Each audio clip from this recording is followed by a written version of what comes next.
1917 നടന്ന ഒക്ടോബർ വിപ്ലവത്തിലൂടെയാണ് ലോകത്തിലാദ്യമായി ഒരു സോഷ്യലിസ്റ്റ് ഭരണകൂടം റഷ്യയിൽ സ്ഥാപിതമാവുന്നത്.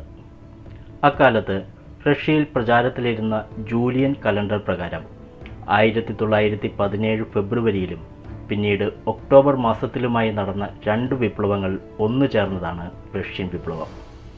ആദ്യ വിപ്ലവത്തിലൂടെ നൂറ്റാണ്ടുകളായി റഷ്യയിൽ നിലനിന്നിരുന്ന സാർ ചക്രവർത്തിമാരുടെ ഭരണത്തിന് അന്ത്യം കുറിക്കുകയും അതിനുശേഷം അധികാരത്തിൽ വന്ന സർക്കാരിനെ വ്ളാഡിമിർ ലെനിൻ്റെ നേതൃത്വത്തിൽ ബോൾഷെവിക് പാർട്ടി രണ്ടാമത്തെ വിപ്ലവത്തിലൂടെ അട്ടിമറിക്കുകയും റഷ്യയിൽ കമ്മ്യൂണിസ്റ്റ് ഭരണം സ്ഥാപിക്കുകയും ചെയ്തു. കാലങ്ങളായി റഷ്യയിലെ കാർഷിക രംഗത്ത് നിലനിന്നിരുന്ന അടിമത്ത സമ്പ്രദായമാണ് ഈ വിപ്ലവങ്ങൾക്ക് വിത്തുപാകിയത്. 1850 മുതൽ തന്നെ കാർഷിക രംഗത്തെ പരിഷ്കാരങ്ങൾക്കായുള്ള സമരങ്ങൾ റഷ്യയിൽ ആരംഭിച്ചിരുന്നു. 1861 ചക്രവർത്തിയായിരുന്ന അലക്സാണ്ടർ രണ്ടാമൻ്റെ ഭരണകാലത്ത് കാർഷിക രംഗത്തെ അടിമത്തം നിർത്തലാക്കിയിരുന്നുവെങ്കിലും ഭൂപ്രഭുക്കന്മാരുടെ ഇടപെടൽ നിമിത്തം ഈ നിയമം വേണ്ട രീതിയിൽ നടപ്പിലായിരുന്നില്ല.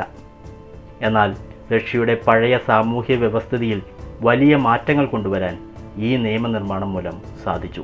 1862 രൂപം കൊണ്ട ലാൻഡ് ആൻഡ് ലിബർട്ടി പോലെയുള്ള നിരവധി വിപ്ലവ സംഘടനകളുടെ ആവിർഭാവത്തിന് റഷ്യ ഈ കാലഘട്ടത്തിൽ സാക്ഷ്യം വഹിച്ചു.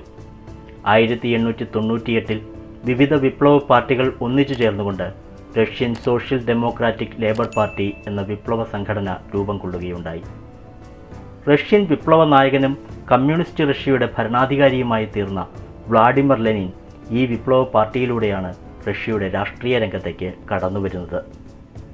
1903 ജൂലൈ 30 നടന്ന റഷ്യൻ സോഷ്യൽ ഡെമോക്രാറ്റിക് ലേബർ പാർട്ടിയുടെ രണ്ടാം കോൺഗ്രസിൽ വെച്ച് ബോൾഷെവിക്കുകളെന്നും മെൻഷെവിക്കുകളെന്നും പാർട്ടി രണ്ടായി പിളർന്നു. ജൂലിയസ് മോട്ടോവും ലെനിനും തമ്മിൽ പാർട്ടിയുടെ സംഘടനാ തലത്തിലുണ്ടായിരുന്ന തർക്കമാണ് പിളർപ്പിന് വഴിവെച്ചത്. ഇക്കാലത്ത് ചക്രവർത്തിയായിരുന്ന നിക്കോളാസ് രണ്ടാമൻ്റെ ഭരണത്തിനെതിരെ നിരവധി സമരങ്ങൾ റഷ്യയിൽ ഉടനീളം നടന്നിരുന്നു. ഇതിനിടയിൽ 1904 റഷ്യയും ജപ്പാനും തമ്മിലുള്ള യുദ്ധം ആരംഭിച്ചതോടെ റഷ്യയിൽ ആഭ്യന്തര സംഘർഷങ്ങളും രൂക്ഷമായി.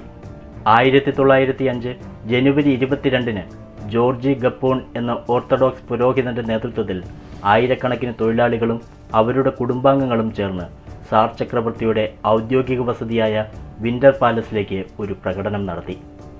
തികച്ചും സമാധാനപരമായിരുന്ന ഈ പ്രകടനത്തെ വെടിയുണ്ടകൾ കൊണ്ടാണ് ചക്രവർത്തിയുടെ സുരക്ഷാ ചുമതല വഹിച്ചിരുന്ന ഇമ്പീരിയൽ ഗാർഡിലെ സൈനികർ വരവേറ്റത്.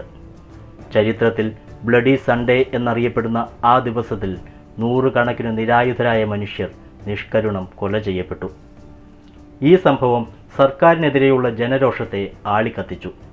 കർഷകരും തൊഴിലാളികളും വിദ്യാർത്ഥികളും പട്ടാളക്കാരുമെല്ലാം സർക്കാരിനെതിരെ സമരവുമായി തെരുവിലേക്കിറങ്ങി. രാജ്യത്തുടനീളം ലഹളകളും അക്രമ സമരങ്ങളുമുണ്ടായി. ഇതിനിടയിൽ ജപ്പാനുമായുള്ള യുദ്ധത്തിൽ റഷ്യ പരാജയപ്പെടുകയും 1905 സെപ്റ്റംബർ 5 അമേരിക്കയുടെ മധ്യസ്ഥതയിലുണ്ടായ സമാധാന ഉടമ്പടി മൂലം റഷ്യയുടെ അധീനതയിലുണ്ടായിരുന്ന ചില ഭാഗങ്ങൾ ജപ്പാന് വിട്ടുകൊടുക്കേണ്ടിയും വന്നു. ഇതോടെ ചക്രവർത്തിക്കെതിരെയുള്ള ജനരോഷം നിയന്ത്രണാധീനമായി. സമരക്കാർ രാജ്യത്തെ പ്രധാന നഗരങ്ങളിലെ വൈദ്യുതി ജലവിതരണ പൊതുയാത്രാ സംവിധാനങ്ങളെല്ലാം മുടക്കി. ഈ പ്രതിസന്ധി മറികടക്കുവാൻ ചക്രവർത്തി നിക്കോളാസ് രണ്ടാമൻ ഭരണതലത്തിൽ ചില പരിഷ്കാരങ്ങൾ പ്രഖ്യാപിച്ചുകൊണ്ട് ഒക്ടോബർ മാനിഫെസ്റ്റോ പുറത്തിറക്കി. ഇതിലൂടെ റഷ്യൻ ജനതയ്ക്ക് അടിസ്ഥാന പൗരാവകാശങ്ങളും ഡ്യൂമ എന്ന ജനപ്രതിനിധി സഭയും വാഗ്ദാനം ചെയ്യപ്പെട്ടു. ഈ സഭയുടെ അംഗീകാരമില്ലാതെ രാജ്യത്ത് ഒരു നിയമവും പ്രാബല്യത്തിൽ വരില്ലെന്ന് വ്യവസ്ഥ ചെയ്തു. എന്നാൽ സാമ്പത്തിക സൈനിക വിദേശ നയങ്ങളിൽ ഇടപെടാൻ ഡ്യൂമയ്ക്ക് അധികാരമുണ്ടായിരുന്നില്ല. സഭ സമ്മേളിക്കാത്തപ്പോൾ കൽപ്പന പുറപ്പെടുവിക്കാനുള്ള അധികാരം ചക്രവർത്തിയിൽ നിക്ഷിപ്തവുമായിരുന്നു. ഒക്ടോബർ മാനിഫെസ്റ്റോയുടെ പ്രഖ്യാപനത്തെ തുടർന്ന് സമരങ്ങളും പ്രതിഷേധങ്ങളും താൽക്കാലികമായി കെട്ടടങ്ങിയെങ്കിലും ചക്രവർത്തിയുടെ സ്വേച്ഛാധിപത്യത്തിനെതിരെ അധികം താമസിയാതെ തന്നെ പ്രതിഷേധ സമരങ്ങൾ ആരംഭിച്ചു. കർഷകരെയും തൊഴിലാളികളെയും സംഘടിപ്പിച്ചുകൊണ്ട് ബോൾഷെവിക്കുകൾ രാജ്യത്തുടനീളം ഭരണകൂടത്തിനെതിരെ സമര പരമ്പരകൾ നടത്തി. റഷ്യൻ ആഭ്യന്തര രാഷ്ട്രീയം കലുഷിതമായിരിക്കുന്ന ഈ അവസ്ഥയിലാണ് ഒന്നാം ലോക മഹായുദ്ധം ആരംഭിച്ചത്. ഓസ്ട്രിയ ഹംഗറി കിരീടാവകാശിയായിരുന്ന ആർച്ച് ഡ്യൂക്ക് ഫ്രാൻസിസ് ഫെർഡിനാൻഡിനെയും ഭാര്യയെയും ബോസ്നിയൻ സെർബുകൾ വധിച്ചതിനെ തുടർന്നുണ്ടായ ഒന്നാം ലോക മഹായുദ്ധത്തിൽ റഷ്യ സെർബിയയുടെ ഭാഗത്ത് നിലയുറപ്പിച്ചതോടെ 1914 ജൂലൈയിൽ ജർമ്മനി റഷ്യക്കെതിരെ യുദ്ധം പ്രഖ്യാപിച്ചു. യുദ്ധം ആരംഭിച്ചതോടെ ജനങ്ങളും പ്രതിനിധി സഭയായ ഡ്യൂമയും സർക്കാരിനെ പിന്തുണച്ചു. എന്നാൽ ബോൾഷെവിക്കുകൾ യുദ്ധത്തിനെതിരായിരുന്നു. യുദ്ധസാമഗ്രികളുടെ അപര്യാപ്തതയും ആസൂത്രണങ്ങളിലെ മികവില്ലായ്മയും മൂലം ചക്രവർത്തിയുടെ അമ്മാവൻ കൂടിയായിരുന്ന ഡ്യൂക്ക് നിക്കോളായ് മൈക്കലോവിച്ചിൻ്റെ കീഴിൽ റഷ്യ യുദ്ധമുഖത്ത് നിരന്തരമായ പരാജയങ്ങൾ ഏറ്റുവാങ്ങിയപ്പോൾ 1915 ചക്രവർത്തി നിക്കോളാസ് രണ്ടാമൻ തന്നെ യുദ്ധത്തിൻ്റെ നേതൃത്വം ഏറ്റെടുക്കുകയും രാജ്യഭരണം ഭാര്യയായ അലക്സാണ്ട്ര ചക്രവർത്തിനിയെ ഏൽപ്പിക്കുകയും ചെയ്തു.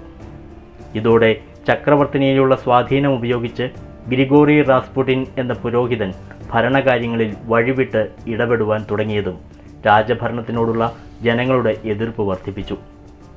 1917 ആയപ്പോഴേക്കും റഷ്യയിലെങ്ങും ഭക്ഷ്യക്ഷാമം രൂക്ഷമായി. ഇതിനെ തുടർന്ന് അക്രമാസക്തമായ പല സമരങ്ങളും രാജ്യത്തുടനീളം അരങ്ങേറി. അന്തർദേശീയ വനിതാ ദിനമായ മാർച്ച് 8 ആയിരക്കണക്കിന് സ്ത്രീകളും കുട്ടികളും ചെങ്കൊടികളും ബാനറുകളും നിറഞ്ഞ കൂറ്റൻ പ്രകടനങ്ങളുമായി രംഗത്തിറങ്ങി. പിറ്റേ ദിവസം തൊഴിലാളികൾ ഒന്നടങ്കം ഈ സമരത്തിന് പിന്തുണയുമായെത്തി. സമരം അടിച്ചമർത്താൻ പട്ടാളം വെടിവയ്പ് നടത്തുകയും നിരവധി പേർ മരിച്ചു വീഴുകയും ചെയ്തു. എന്നാൽ സമരം രാജ്യമൊട്ടുക്കും വ്യാപിക്കുകയും സൈനികർ വിപ്ലവകാരികൾക്കൊപ്പം അണിനിരക്കുകയും ചെയ്തതോടെ പ്രതിഷേധം സായുധ കലാപമായി മാറി. ജനപ്രതിനിധി സഭയായ ഡ്യൂമയിലെ അംഗങ്ങളും കലാപത്തെ പിന്തുണച്ചു. വിപ്ലവത്തെ അടിച്ചമർത്താനുള്ള ചക്രവർത്തിയുടെ ശ്രമങ്ങൾ പരാജയപ്പെട്ടു. മാർച്ച് 12 ആയപ്പോഴേക്കും വിപ്ലവകാരികൾ പെട്രഗ്രാഡ് പിടിച്ചെടുത്തു. ഒടുവിൽ ഗത്യന്തരമില്ലാതെ ചക്രവർത്തി നിക്കോളാസ് രണ്ടാമൻ അധികാരം വിട്ടൊഴിഞ്ഞു. തുടർന്ന് ഡ്യൂമയിലെ അംഗങ്ങൾ ചേർന്ന് പ്രിൻസ് ജോർജി ലോവിൻ്റെ നേതൃത്വത്തിൽ ഒരു താൽക്കാലിക ഗവൺമെൻറ്റിന് രൂപം നൽകി. അധികാരമേറ്റ താൽക്കാലിക സർക്കാർ ചക്രവർത്തിയെ നാടുകടത്തി. ഈ കാലഘട്ടത്തിൽ ഒളിവിൽ കഴിയുകയായിരുന്ന വ്ളാഡിമർ ലെനിൻ രാജഭരണം അവസാനിച്ചതോടെ റഷ്യയിൽ മടങ്ങിയെത്തി. ഫെബ്രുവരി വിപ്ലവത്തിന് ശേഷം അധികാരം താൽക്കാലിക ഗവൺമെൻറ്റിലും സോവിയറ്റുകളിലുമായി കേന്ദ്രീകരിച്ചിരുന്നു. റഷ്യയിൽ 2 തരത്തിലുള്ള അധികാര കേന്ദ്രങ്ങൾ ഉയർന്നു വരാൻ ഇത് കാരണമായി. താൽക്കാലിക സർക്കാരിനോട് ലെനിന് വലിയ താൽപ്പര്യമുണ്ടായിരുന്നില്ല. അധികാരത്തിൽ മെൻഷെവിക്കുകളും സോഷ്യലിസ്റ്റുകളും തുടരുന്നതുകൊണ്ട് റഷ്യയ്ക്ക് പ്രയോജനമൊന്നുമില്ലെന്ന് ലെനിൻ കരുതിയിരുന്നു. തൻ്റെ ഈ അഭിപ്രായം ലെനിൻ 1917 ഏപ്രിൽ 17 നടന്ന പാർട്ടി സമ്മേളനത്തിൽ പ്രബന്ധമായി അവതരിപ്പിച്ചു. ഇത് പിന്നീട് ഏപ്രിൽ തീസിസ് എന്ന പേരിൽ പ്രസിദ്ധമായി. അധികാരം പൂർണ്ണമായും തൊഴിലാളികളിൽ നിക്ഷിപ്തമായിരിക്കണമെന്ന് ലെനിൻ ഏപ്രിൽ തീസിസിൽ വ്യക്തമാക്കി. എല്ലാ ബാങ്കുകളെയും ലയിപ്പിച്ച് സോവിയറ്റ് നിയന്ത്രണത്തിലുള്ള ഒരൊറ്റ ദേശീയ ബാങ്ക് സ്ഥാപിക്കണമെന്നും ഭൂമിയെല്ലാം സർക്കാരിൻ്റെ സ്വത്താക്കി മാറ്റണമെന്നും ലെനിൻ ആവശ്യപ്പെട്ടു. ഉൽപാദന വിതരണ മേഖലകൾ തൊഴിലാളികളുടെ പൂർണ്ണമായ നിയന്ത്രണത്തിലാവണമെന്നും ലെനിൻ വാദിച്ചു. 1917 മെയ് മാസത്തോടെ റഷ്യയുടെ എല്ലാ ഭാഗത്തും വീണ്ടും തൊഴിൽ സമരങ്ങൾ ആരംഭിച്ചു. കൂലി വർധനയ്ക്കും തൊഴിലിടങ്ങളിലെ അടിസ്ഥാന സൗകര്യങ്ങൾ മെച്ചപ്പെടുത്തുന്നതിനും വേണ്ടി ആരംഭിച്ച ഈ സമരങ്ങളെ തുടർന്ന് നിരവധി ഫാക്ടറികൾ അടച്ചുപൂട്ടി. മാത്രമല്ല, ലോകയുദ്ധത്തിൽ വിജയം വരെ പോരാട്ടം തുടരാനുള്ള താൽക്കാലിക സർക്കാരിൻ്റെ തീരുമാനവും ജനങ്ങളുടെ പ്രതിഷേധങ്ങൾക്ക് കാരണമായി. ഫാക്ടറി തൊഴിലാളികൾക്കൊപ്പം മോസ്കോവിലെയും പെട്രഗ്രാഡിലെയും റെയിൽവേ തൊഴിലാളികളും സമരത്തിൽ പങ്കുചേർന്നു. ഭരണകൂടം സമരങ്ങൾക്കെതിരെ ശക്തമായ പ്രതിരോധ നടപടികൾ ആരംഭിക്കുകയും സാമ്പത്തിക ഉപരോധം പ്രഖ്യാപിക്കുകയും ചെയ്തു. ഇതിനെ തുടർന്ന് ലക്ഷക്കണക്കിന് തൊഴിലാളികൾക്ക് തൊഴിൽ നഷ്ടപ്പെട്ടു. പലയിടങ്ങളിലും തൊഴിലുടമകളും തൊഴിലാളികളും തമ്മിലുള്ള ഏറ്റുമുട്ടൽ രൂക്ഷമായി. കൂടാതെ തെരഞ്ഞെടുക്കപ്പെട്ട തൊഴിലാളി കമ്മിറ്റികൾ ഫാക്ടറികൾ കൈയടക്കി ഉൽപ്പാദനം ഏറ്റെടുക്കുകയും ചെയ്തു. ഈ അനിയന്ത്രിതമായ സാഹചര്യങ്ങൾ സർക്കാരിൻ്റെ പുനഃസംഘടനയ്ക്ക് കാരണമായി. പ്രിൻസ് ജോർജി ലോവ് പ്രധാനമന്ത്രി സ്ഥാനം രാജിവെക്കുകയും അലക്സാണ്ടർ കെറൻസ്കി തൽസ്ഥാനത്ത് നിയമിതനാവുകയും ചെയ്തു. സമരങ്ങളുടെ മുന്നണി പോരാളിയായിരുന്ന ലെനിനെ അറസ്റ്റ് ചെയ്യാൻ ഗവൺമെൻറ് തീരുമാനിച്ചതിനെ തുടർന്ന് അദ്ദേഹം ഒളിവിൽ പോയി. 1 മാസത്തോളം പെട്രഗ്രാഡിലെ സുരക്ഷിത കേന്ദ്രങ്ങളിലും പിന്നീട് ഫിൻലൻഡിലുമായി ഒക്ടോബർ വരെ ലെനിൻ ഒളിവിൽ കഴിഞ്ഞു. ഫെബ്രുവരി വിപ്ലവം കഴിഞ്ഞ് മാസങ്ങൾ പിന്നിട്ടിട്ടും ജനങ്ങളുടെ അവസ്ഥ മോശമായി തുടർന്നതും രാജ്യത്തിൻ്റെ സാമ്പത്തികാവസ്ഥയും വ്യാവസായിക ഉൽപ്പാദനവും തകിടം മറിഞ്ഞ് തൊഴിലില്ലായ്മയും ക്ഷാമവും വർദ്ധിക്കുകയും ചെയ്തിട്ടും ഒന്നാം ലോക മഹായുദ്ധത്തിൽ നിന്നും പിൻവാങ്ങാതിരുന്ന ഗവൺമെൻറ്റിൻ്റെ നിലപാടുകൾ കാരണം ഗവൺമെൻറ്റിനെ പിന്തുണച്ച മെൻഷെവിക്കുകളിൽ നിന്നും സോഷ്യലിസ്റ്റുകളിൽ നിന്നും ജനങ്ങൾ അകലുവാൻ തുടങ്ങിയിരുന്നു. അതേസമയം ബോൾഷെവിക്കുകളുടെ ജനസ്വാധീനം 10 മടങ്ങ് വർദ്ധിക്കുകയും ചെയ്തു. പെട്രഗ്രാഡ്, മോസ്കോ സോവിയറ്റുകളും പട്ടാള ഡെപ്യൂട്ടികളുമെല്ലാം ബോൾഷെവിക്കുകളുടെ നിയന്ത്രണത്തിലായി. ഒക്ടോബർ മാസത്തോടെ തൻ്റെ ഒളിവ് ജീവിതം അവസാനിപ്പിച്ച് റഷ്യയിൽ തിരിച്ചെത്തിയ ലെനിൻ സായുധ വിപ്ലവത്തിനുള്ള ആഹ്വാനം നൽകി. തുടർന്ന് ബോൾഷെവിക്കുകൾ പെട്രഗ്രാഡിലെ ഗതാഗതവും വാർത്താവിനിമയവും ഉൾപ്പെടെ പ്രധാനപ്പെട്ട എല്ലാ സംവിധാനങ്ങളും പിടിച്ചെടുത്തു. 1917 നവംബർ 7-ാം തീയതി റഷ്യയിലെ പഴയ കലണ്ടർ പ്രകാരം ഒക്ടോബർ 25-ന് പുലർച്ചെയായപ്പോഴേക്കും തലസ്ഥാനമായ പെട്രഗ്രാഡ് വിപ്ലവകാരികളുടെ കൈപ്പിടിയിലായി കഴിഞ്ഞിരുന്നു. സ്ഥിതി നിയന്ത്രണാതീതമായപ്പോൾ അലക്സാണ്ടർ കെറൻസ്കി രാജ്യം വിട്ടോടി രക്ഷപ്പെട്ടു. ഇതേസമയം ബോൾഷെവിക്കുകളുടെ നിയന്ത്രണത്തിലുള്ള അറോറ എന്ന പടക്കപ്പൽ താൽക്കാലിക ഗവൺമെൻറ്റിൻ്റെ ആസ്ഥാനമായ വിൻ്റർ പാലസിൻ്റെ സമീപത്ത് നങ്കൂരമിട്ടിരുന്നു. കീഴടങ്ങുവാനുള്ള വിപ്ലവകാരികളുടെ നിർദ്ദേശത്തിന് ഗവൺമെൻറ്റിൽ നിന്നും പ്രതികരണം ലഭിക്കാതായപ്പോൾ അറോറയിൽ നിന്നും ആക്രമണത്തിനുള്ള അടയാളമായി വെടിയൊച്ച മുഴങ്ങി.